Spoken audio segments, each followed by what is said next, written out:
पावसाळ्यातली आता पुढची भाजी आपण ऐकूयात ती म्हणजे कोहळा.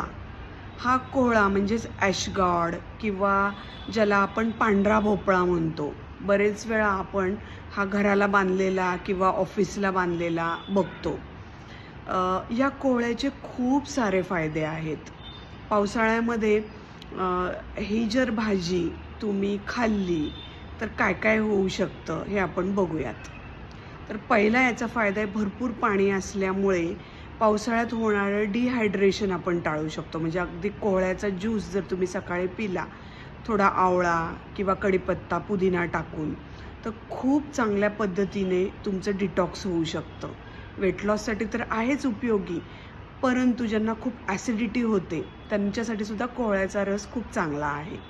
त्याचप्रमाणे कोहळ्याची भाजी किंवा कोहळ्याचे पराठे, तसंच आपण बघायला गेलं तर कोहळ्याचं सूप हे सुद्धा तुम्ही घेऊ शकता.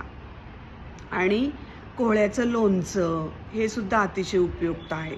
व्हिटॅमिन सी आणि पोटॅशियम भरपूर असल्यामुळे हार्टसाठी अतिशय उपयोगी आहे आणि इम्युनिटी पण खूप चांगली वाढते. त्यामुळे नक्की तुम्ही ह्या पावसाळ्यात ही भाजी ट्राय करून बघा.